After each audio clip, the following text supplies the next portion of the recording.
माननीय गृह मंत्री अमित शाह जी के विजन के अनुसार हमने टारगेट लिया है कि अगले साल मार्च तक ये हम टारगेट पूरा करेंगे और छत्तीसगढ़ को नक्सल मुक्त करेंगे। हमारा मिशन है राष्ट्रवाद का और उसकी आवश्यकता इस समय भारत में सर्वाधिक। कांग्रेस ने अडानी के खिलाफ एक प्रचार अभियान चलाया और वहाँ से ट्रक्स निकलती थी बड़ी संख्या में और पहली बार एक्सकेवेशन हो रहा था, जंगल कटे थे वहाँ पर। जनता का रिस्पांस बीजेपी की तरफ बढ़ा है और कांग्रेस अब समाप्ति की ओर। सरगुजा के क्षेत्र से आने वाले एक ऐसे नेता जो छत्तीसगढ़ बीजेपी में अपनी खास छाप छोड़ने में कामयाब हुए, अनुराग सिंहदेव। सरगुजा से निकल के राजधानी रायपुर की सियासत कैसे संभव हो पाया? पार्टी में हमारे यहाँ आकलन होता है, उस आकलन में ऐसा लगा कि ये कार्यकर्ता जो है वो स्टेट टीम के लिए उपयुक्त है और वहीं से ही आता है। लोग कहते हैं कि सरगुजा में जब आप गुजरते थे तो आपकी गाड़ी के शीशे नहीं उतरते थे, बंद कांच में आप घूम जाते थे शहर। गाड़ियों का रंग बदला है, व्यक्ति का रंग नहीं बदला है। आप लगातार चुनाव लड़े अंबिकापुर से, जीत नहीं मिल पाई आप, और जैसे ही बीजेपी ने कैंडिडेट बदला वैसे टीएस सिंहदेव हार गए। एक समय का भी तकाजा रहता है और थोड़ा भाग्य भी रहता है। भाग्य कहीं कहीं बहुत साथ देता है तो परिस्थितियां अपने आप अनुकूल होती जाती। नवीन जिम्मेदारी मिली, नया दायित्व मिला हाउसिंग बोर्ड का, क्या स्थितियां है हाउसिंग बोर्ड की और क्या विजन लेके आप चल रहे हैं? 3 साल में ही आप एक बहुत बड़ा आकार हाउसिंग बोर्ड का देखेंगे। सन 2000 में बलरामपुर छोड़ के आप लोग अंबिकापुर आए थे, नक्सलवाद एक बड़ी वजह थी उसकी। देखिए, उस समय जो कानून व्यवस्था की हालत खराब थी और हमारी सरकार बनने के बाद नक्सलवाद हमने समाप्त किया।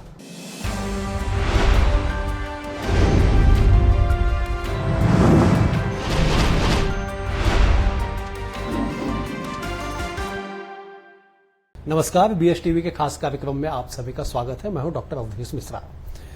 छत्तीसगढ़ की राजनीति में एक ऐसा नाम जो आज नहीं सालों साल से जगमगा रहा है। सरगुजा के क्षेत्र से आने वाले एक ऐसे नेता जो छत्तीसगढ़ बीजेपी में अपनी खास छाप छोड़ने में कामयाब हुए, अनुराग सिंहदेव। सर, आपका बहुत स्वागत है हमारे खास कार्यक्रम में।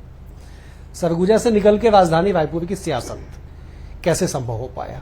देखिए, एक्चुअली जब बीजेपी में आए थे तभी से एक भावना तो थी मन में कि प्रदेश भर में काम करना है और राजनीति में इच्छा शक्ति होनी ही चाहिए।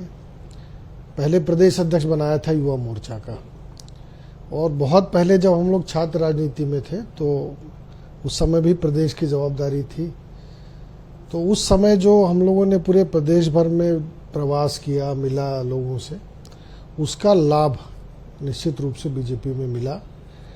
और पार्टी में हमारे यहाँ आकलन होता है किसी भी चीज़ का, तो जो आकलन हुआ उस आकलन में ऐसा लगा कि ये कार्यकर्ता जो है वो स्टेट टीम के लिए उपयुक्त है और वहीं से यात्रा शुरू। युवा मोर्चा के आप अध्यक्ष बने, आपके बाद जो बॉडी बनी, कमांड जिन्हें दिया गया, वो छाप छोड़ने में कहीं दिखाई नहीं पड़े जो छाप आपने छोड़ी है आपसे पहले जो लोगों ने छोड़ी। देखिए, युवा मोर्चा में हमेशा से एक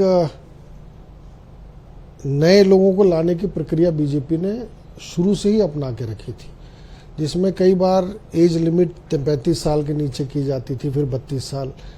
तो जब नए एज लिमिट के लोगों को हम लाते हैं तो उसमें कई बार ये भी होता है कि राजनीतिक दृष्टि से जितनी परिपक्वता या जितना कैलिबर चाहिए रहता है वो कई बार नहीं मिलता है और कई बार बहुत मिल जाता है। दोनों बातें रहती हैं। कई बार बहुत कैलिबर वाले युवा मिलते हैं और कई बार थोड़े एवरेज मिलते हैं, तो परफॉर्मेंस पर उसका असर पड़ता है। लेकिन मैं कहूँगा कि रेगुलरली युवा मोर्चा ने बहुत सारे लीडर तैयार किए और अभी भी पिछले टर्म में भी, उससे पहले भी, उसमें से ही कई सारे लोग विधायक, सांसद और कई दायित्वों पे रहे हैं जो आज छत्तीसगढ़ की राजनीति में अपना एक महत्वपूर्ण स्थान रहे। प्रदेश के गृह मंत्री युवा मोर्चा से निश्चित रूप से प्रदेश अध्यक्ष थे, मेरे बाद गृह मंत्री जी डिप्टी सीएम है और अभी उनका काम देखिए कि होम मिनिस्ट्री में इतना बढ़िया वो काम कर रहे हैं कि नक्सल मुक्त होने जा रहा है। ये अमित शाह जी की ड्रीम है, प्रधानमंत्री जी की ड्रीम है, सीएम साहब की ड्रीम है, लेकिन उसको एग्जीक्यूट करने में कहीं ना कहीं उनकी एक बहुत महत्वपूर्ण भूमिका है। तो मैं मानता हूँ कि युवा मोर्चा की लीडरशिप का ही एक ये उदाहरण है जो उनके द्वारा मिल रहा है। आपने नक्सलवाद का जिक्र किया, छत्तीसगढ़ ही नहीं पूरा देश नक्सलवाद के खिलाफ अंतिम लड़ाई लड़ रहा है, कैसे देखते हैं आप इसे? आरंभ से ही एक विषय था कि आखिर में इस समस्या का समाधान कब निकलेगा।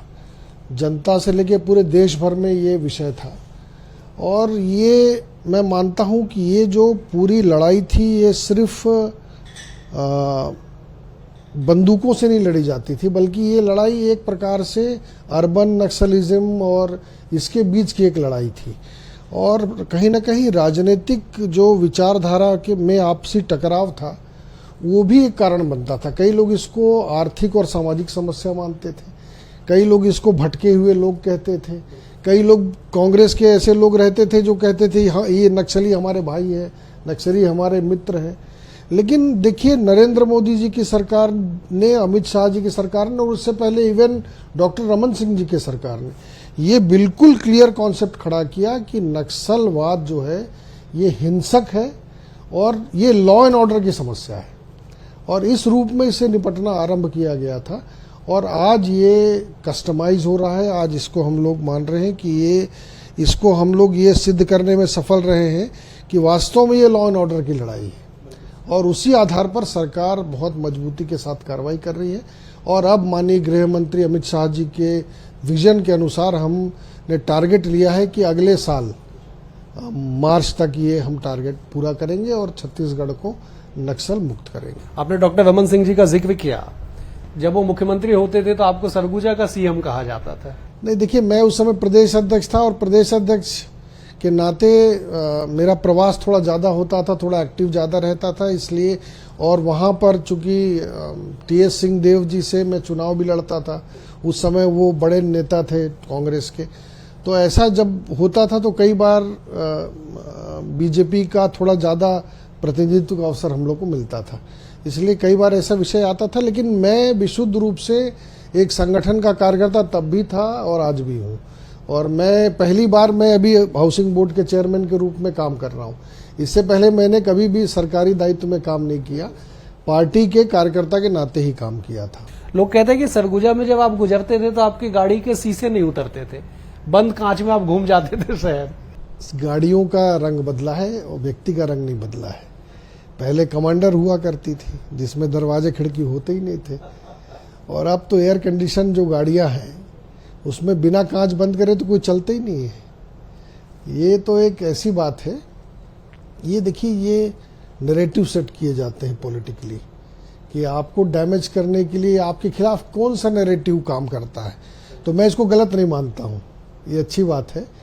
लेकिन कांच बंद होना ये कोई नैरेटिव नहीं था, क्योंकि कांच तो ऐसी चीज़ है कि हमेशा बंद रहता है और मैं तो गले लगता हूँ, मेरे व्यक्तित्व से सब लोग वाकिफ़ हैं, मैं तो गले लगकर ही लोगों से मिलता हूँ, हमेशा हाथ मिलाता हूँ लोगों से, और चाहे वो किसी भी छोटे कार्यकर्ता हों या बड़े हों, सब बड़े हों तो पैर छूता हूँ, तो ये मेरे व्यक्तित्व का हिस्सा है। लेकिन मेरे खिलाफ एक नैरेटिव ज़रूर उस समय कांग्रेस के लोगों ने स्थापित किया था कि कांच बंद रहता है, लेकिन कांच अब सबके बंद रहते हैं। एक बड़ा दुर्भाग्य कहे या जैसा भी कहे, आप लगातार चुनाव लड़े अंबिकापुर से, जीत नहीं मिल पाई आपको, और जैसे ही बीजेपी ने कैंडिडेट बदला वैसे टीएस सिंहदेव हार गए। देखिए बहुत अच्छा प्रश्न है ये, वास्तव में ये मैं इसको व्यक्तिगत भी जोड़ूंगा, लक्ष्य भी जोड़ूंगा, और पॉलिटिकल परिस्थितियां ये बड़ी महत्वपूर्ण चीज़ होती हैं। कई बार मेरी इच्छा नहीं भी हो चुनाव लड़ने की, लेकिन पार्टी का आदेश है कि तुमको लड़ना है तो वहाँ पर खड़ा होना है। वहाँ पर व्यक्ति अपना राजनीतिक करियर नहीं देखता है कि मैं हार जाऊंगा तो क्या होगा। पता होता था कि हो सकता है कि मैं जीत ना पाऊँ, लेकिन पॉलिटिकल पार्टी का आदेश है और हम लोग कार्यकर्ता हैं तो उसको हम लोगों ने फॉलो किया और लगातार हम लोग चुनाव लड़े। मैं दो बात कहूँगा कि तो वो थोड़ी कॉन्स्टिट्यूंसी थोड़ी सी प्रो कांग्रेस कॉन्स्टिट्यूंसी है, एक क्षेत्र का असर रहता है, कई क्षेत्रों में हम लोग चुनाव नहीं जीते और कुछ परिस्थितियां भी रहती हैं। कई बार एक बार उस क्षेत्र में जब मैं पहली चुनाव लड़ा था 8 में, उसके बाद 10 में वहाँ पर अडानी की माइंस आ गई थी उसी कॉन्स्टिट्यूंसी में, तो कांग्रेस का एक नैरेटिव, मैंने कहा कि नैरेटिव बनता है, प्रचार होता है विरोध में, तो कांग्रेस ने अडानी के खिलाफ एक प्रचार अभियान चलाया और वहाँ से ट्रक्स निकलती थी बड़ी संख्या में और पहली बार एक्सकेवेशन हो रहा था, जंगल कटे थे वहाँ पर। हालांकि वो माइंस पूरी तरीके से राजस्थान पावर की थी और उस समय कांग्रेस की सरकार थी और उस समय देने वाले भी मनमोहन सिंह जी की सरकार थी, देने वाले भी वही थे। लेकिन चूंकि एग्जिस्टिंग उसका छत्तीसगढ़ में था और हमारे कॉन्स्टिट्यूंसी में था, इसलिए वो बीजेपी के खिलाफ एक बड़ा नैरेटिव बना उस समाज में। और न सिर्फ अंबिकापुर नहीं बल्कि हम लोग उस समय मुझे 2 चुनाव याद है। 8 के चुनाव में हम पूरे लोकसभा में 4 या 4 सीट जीते थे, 4 कांग्रेस जीती थी। और उसके बाद जब 13 का चुनाव हुआ तो हम 7 सीट हारे थे और फिर जब 18 का चुनाव हुआ तो हम पूरा हारे थे और 23 में पूरा जीत गए। एक दौर ऐसा था, वो एक दौर ऐसा था। और उसके बाद फिर भूपेश बघेल जी की सरकार आई कांग्रेस की, तो जो नैरेटिव उन्होंने स्थापित किया था वो कोलफील्ड को लेकर एक्सटेंशन भूपेश बघेल जी ने अडानी को दिया कि ये विस्तार होना चाहिए इसका। तो वो जो एक्सटेंशन था तो लोगों को समझ में आया कि नहीं, ये कांग्रेस भाजपा नहीं, ये इसमें ये विषय जो है ये दूसरा विषय है। और भूपेश बघेल ही बोलते लाइट बंद कर दो, अपनी बिजली बंद कर दो, तब मैं माइंस बंद करूंगा, ये आधार बोलते थे वो। तो हमारे समय में वो बोलते थे अडानी और अपने समय में उनकी इंटरनल मीटिंग हो जाती थी, तो लोग उसको समझे और कहीं ना कहीं वो भी हमारे लिए प्लस रहा, तो उसमें हमको जीत मिली। तो ये थोड़ा एक समय का भी तकाजा रहता है और थोड़ा भाग्य भी रहता है। भाग्य कहीं कहीं बहुत साथ देता है तो परिस्थितियां अपने आप अनुकूल होती है। एक चुनाव तो बहुत क्लोज हारे थे आप। बहुत कम वोटों से हारा था मैं, और वो बड़ा अच्छा चुनाव था। और मैं तो ये कहूँगा कि थोड़ा सा और एक्सपीरियंस मुझे रहता है पॉलिटिकल, क्योंकि एकदम मैं उस समय 30-32 साल की उम्र ही थी मेरी, तो बहुत अर्लियर चुनाव था और मेरा थोड़ा एक्सपीरियंस कम था। थोड़ा अनुभव रहता तो निश्चित रूप से वो चुनाव मैं जीता था और टीएस सिंह पहले ही हार जाता। अच्छा, अभी भी इस बात की जिक्र किया जाता है या कहते हैं कि साहब अंबिकापुर में, सरगुजा में भाजपा के भीतर कई गुट है, उसमें से एक आपका भी गुट है, दूसरा गुट आपके खिलाफ लगे रहता है हमेशा। देखिए, भारतीय जनता पार्टी में तो कोई गुट होता नहीं है, भाजपा में गुटों का कोई अस्तित्व भी नहीं है। और ये सभी लोग जानते हैं कि भारतीय जनता पार्टी में कोई यदि उसके अनुशासन से जब बाहर चला जाता है तो उस पर पूरी कार्रवाई होती है। यहाँ पर कोई ये गुंजाइश नहीं है कि आप सब कुछ चलाते रहिए जैसा कांग्रेस में। तो मतभेद हो सकता होगा किसी से, लेकिन कुल मिलाकर एक टीम स्पिरिट है और थोड़े बहुत मतभेद के बाद हम लोग सब लोग चलते रहते हैं। लेकिन हम सबका मिशन सिर्फ एक ही है, वो है कि हम लोग राष्ट्रवादी विचारधारा के मिशन को लेकर राजनीति में आए थे, विद्यार्थी परिषद में और फिर युवा मोर्चा बीजेपी में। तो उसी मिशन पर हम लोग चल रहे हैं। इसमें दायित्व कई बार संगठन के मिलते हैं, कई बार सरकार के मिल गया अभी या बाद में नहीं मिलेगा, लेकिन मिशन जो हमारा है वो बिल्कुल क्लियर है। हमारा मिशन है राष्ट्रवाद का और उसकी आवश्यकता इस समय भारत में सर्वाधिक और छत्तीसगढ़ में भी ये सर्वाधिक है। यदि ये लड़ाई हम नहीं लड़े तो आने वाली पीढ़ियां जो हैं वो कहीं ना कहीं हमको माफ़ नहीं करेंगी। वो इसलिए नहीं करेंगी कि यदि आप इतिहास देखिए किस तरीके से आज से 75 साल पहले, 80 साल पहले किस तरीके से आक्रमणकारियों ने हजारों साल तक देश को गुलाम बना के रखा हमारे इसी के कारण। और उसके बाद जो देश में राजनीति हुई है वो अब फिर हमको उसी दिशा में ले जाना चाह रही है। तो डिफेंडर कोई है, कोई लड़ाई लड़ रहा है आज, तो बीजेपी लड़ रही है। अभी भी आप देखिए कश्मीर के पहलगांव में जो हमला हुआ है, तो आप देखेंगे टीवी में ही जब न्यूज़ चैनल्स में बाइट आते हैं लोगों के, जब वो आते हैं तो आप देखेंगे कि लोग अलग अलग प्रकार के नैरेटिव उसमें स्थापित कर रहे हैं। जैसा मैंने पहले एग्जांपल दिया कि कुछ लोग नक्सलवाद को पालते पोसते थे सामाजिक आर्थिक समस्या मानकर, और लेकिन हम लोगों ने क्लियर कहा कि ये तो लॉ एंड ऑर्डर का है। उसी तरीके से आज टेररिज्म को भी लोग अलग अलग नाम देते हैं। कभी बोलते हैं नहीं नहीं ये अपने भाई हैं, भटके हुए लोग हैं, इनको है ना, उसको धर्म से नहीं जोड़ते हैं। लेकिन बीजेपी का स्पष्ट मत है कि ये एक जो इंटरनेशनल लेवल पर भी ये फंक्शनल है और रेडिकल इस्लामिक टेररिज्म जिसका जिक्र प्रधान वहाँ के राष्ट्रपति, अमेरिका के राष्ट्रपति जी ने किया था, तो वो जो विषय है वो उसको आज पूरा देश मान रहा है। चाहे अमेरिका में हमला हुआ, यहाँ हुआ, पहलगांव में हुआ हो, निर्दोष लोगों की हत्या हुई हो, वो निश्चित रूप से एक जिहादी अभियान है और बीजेपी जिहादी अभियान के खिलाफ काम कर रही है। तो ये वैचारिक लड़ाई है और इस वैचारिक लड़ाई के दृष्टि से ही नेशनलिज्म के लिए और बीजेपी के माध्यम से हम लोग काम कर रहे हैं। लेकिन कांग्रेस क्यों कहती है कि बीजेपी छद्म राष्ट्रवाद की राजनीति करती है? देखिए, कांग्रेस को तो कांग्रेस ने क्या किया पिछले 50-55 सालों में? कांग्रेस ने ये किया, छत्तीसगढ़ में ही आप ले लीजिए, छत्तीसगढ़ में कांग्रेस की सरकार आने के बाद 5 साल रही कांग्रेस की सरकार, आप देखिए किस प्रकार से ये यहाँ पर जातिवाद, धर्मांतरण, यही सब मुद्दे थे ना, यही मुद्दे थे, धर्मांतरण, जातिवाद, ये सब बढ़ रहा था, ये भ्रष्टाचारियों का पनाहगाह हो रहा था। तो राष्ट्रवाद क्या है?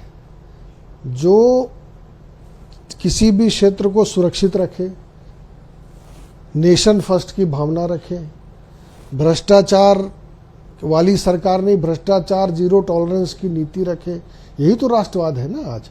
और जो देश विरोधी तत्व है उनसे बिना किसी भेदभाव के, बिना किसी तुष्टीकरण के लड़ाई लड़े, यही राष्ट्रवाद है। तो छद्म क्या होता है या उनके हिसाब से असली राष्ट्रवाद क्या है वो खुद जानते हैं, क्योंकि असली उन लोगों ने तो राष्ट्र विरोधी कृत्य किया है। हम तो राष्ट्रवाद की बात कर रहे हैं और हमारे कहीं ना कहीं हमारे मेरिट्स में ये सब चीजें हैं जिस पर बीजेपी काम करती है।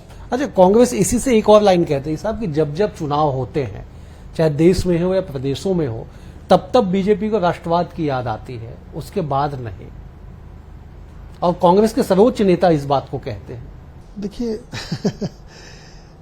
डॉक्टर श्यामा प्रसाद मुखर्जी भारतीय जनता जनसंघ के जो प्रणेता हैं, जिन्होंने जनसंघ बनाई, वो उस समय कांग्रेस के अंदर ही उद्योग मंत्री थे, कांग्रेस के मंत्री थे वो। उन्होंने एक विषय उठाया कि कश्मीर भारत का अभिन्न अंग है, यहाँ पर 2 प्रधान 2 विधान की नीति नहीं चलेगी।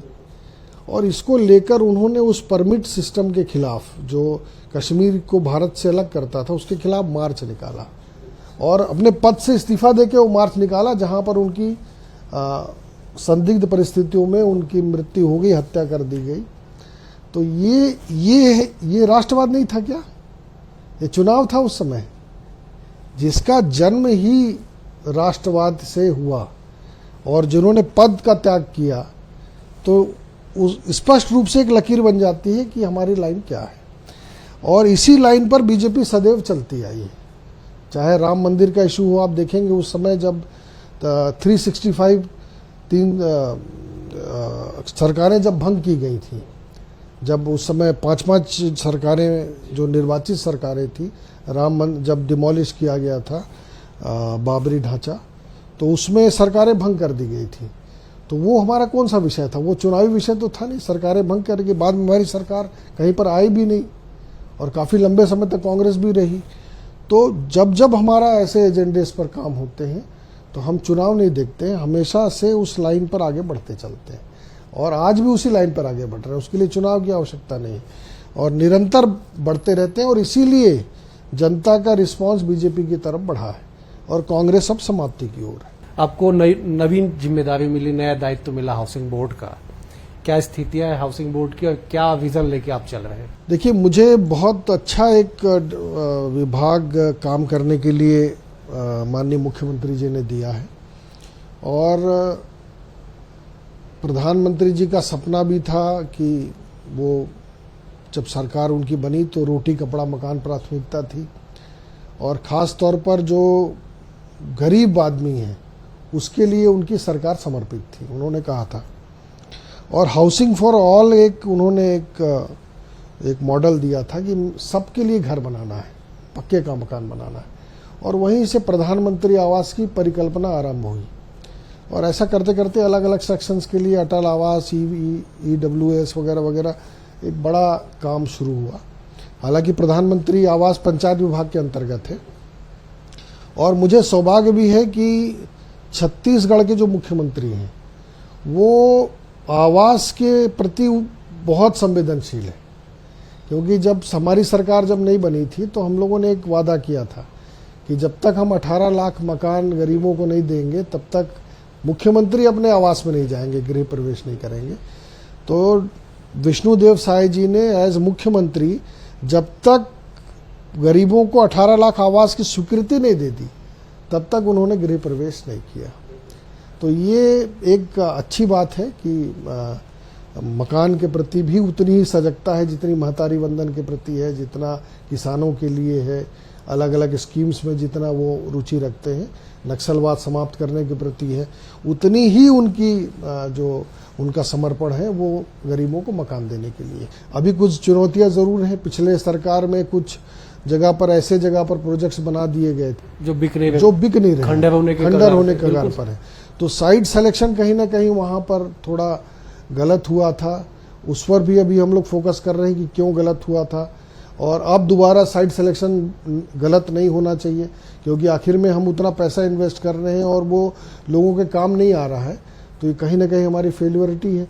तो उसकी भी समीक्षा की गई है और आने वाले समय में इन सब जो कमियां हैं उसको दूर करते हुए एक अच्छे दिशा में हम लोग बढ़ेंगे। और मैं मानता हूं कि 3 साल में ही आप एक बहुत बड़ा आकार हाउसिंग बोर्ड का देखेंगे और मुख्यमंत्री जी के ड्रीम के अनुसार, प्रधानमंत्री जी के संदेश के अनुसार हम लोग इस अभियान को पूरा करेंगे। आप संगठन में लगातार सक्रिय रहे, अलग अलग दायित्वों के साथ, जिम्मेदारियों के साथ।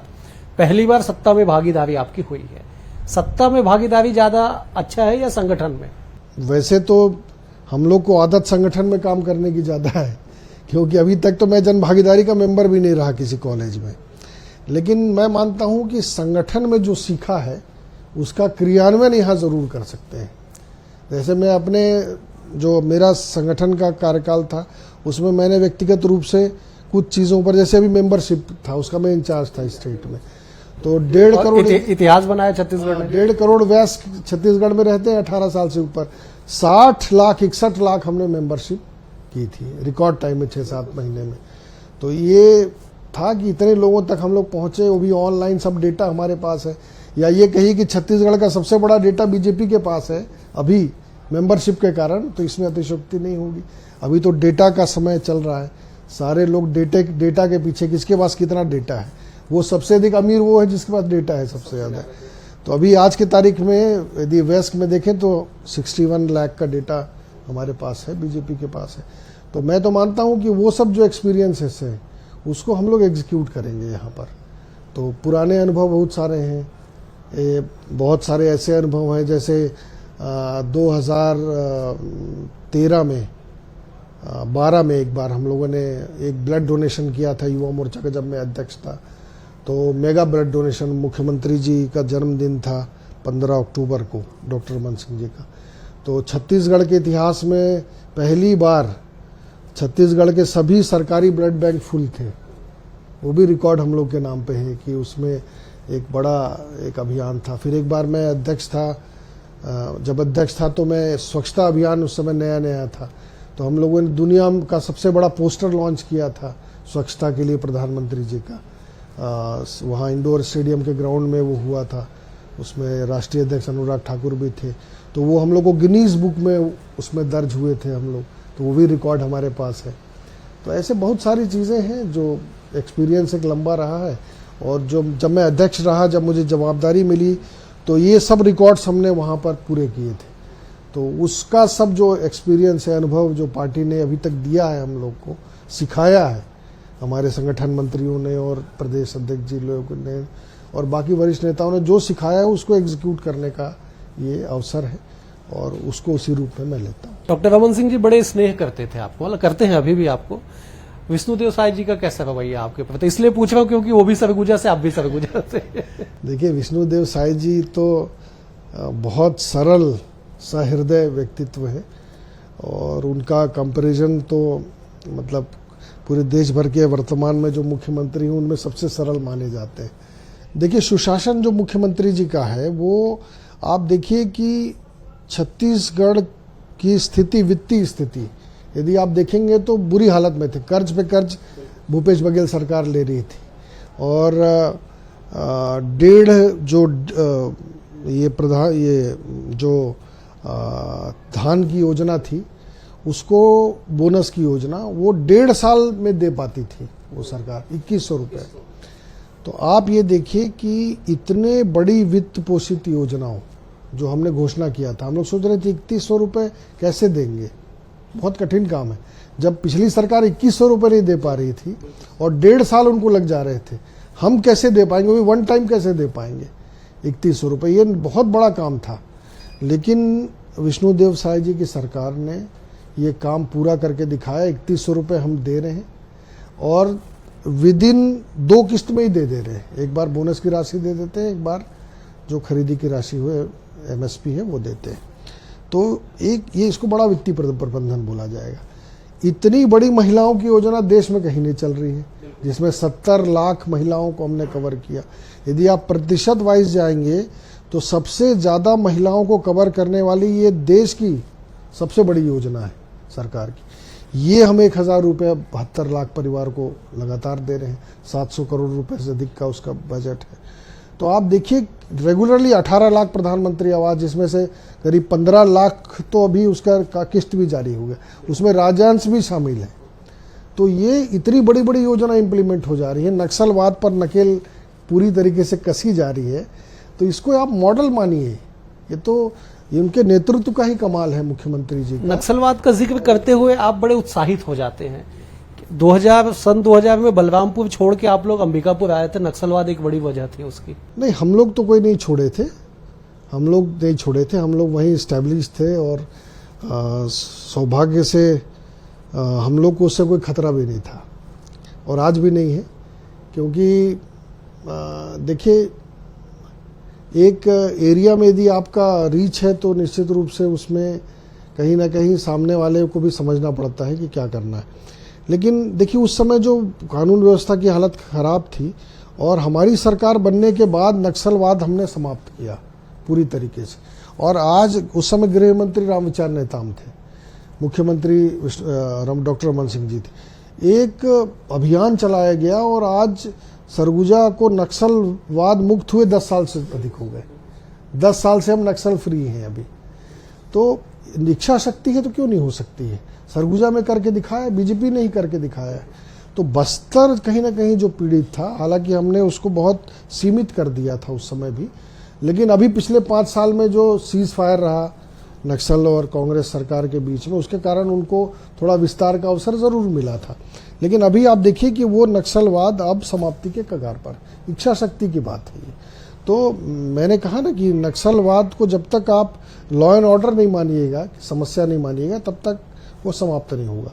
और अब हमारी सरकार ये मानकर काम कर। एक आखिरी सवाल है सर, अगले 5 साल बाद अनुराग सिंहदेव क्या विधानसभा में होंगे या संगठन में बड़ी जिम्मेदारी लेके चलेंगे? देखिए, मैंने कहा कि मैं राजनीति में सिर्फ एक भावना को लेकर आया हूँ, वो है कि मुझे इस अभियान में जो हमारा राष्ट्रवाद का अभियान है, जो बीजेपी का सोच है, जो संघ का सोच है, उसको मुझे आगे लेके जाना है। उसमें मैं बहुत सारे प्रकल्पों पर भी काम करना चाहता हूँ, करता हूँ उस पर कि मैं क्या क्या कर सकता हूँ अलग से इसके अतिरिक्त। तो उन सब पर मैं काम करता रहता हूँ। अब उसमें जवाबदारियाँ अलग अलग प्रकार की मिलती रहती हैं, संगठन की है, सरकार की है। अब भविष्य में जो भी जवाबदारी पार्टी देगी, या चुनाव लड़ने की देगी तो वो भी लड़ेंगे, और दूसरा कोई काम देगी तो वो भी करेंगे। तो ये मैं पूरी तरीके से ये अपने पार्टी संगठन के ऊपर छोड़ता हूँ। इसमें मेरा कोई बहुत विजन नहीं है। मेरा सिर्फ विजन एक ही है कि मेरे को अपना एम्बिशन और मिशन का काम पूरा करना है। बेहद शुक्रिया आपको समय देने के लिए। अगले अंक में एक और सक्सेस के साथ होगी मुलाकात। तब तक के लिए नमस्कार।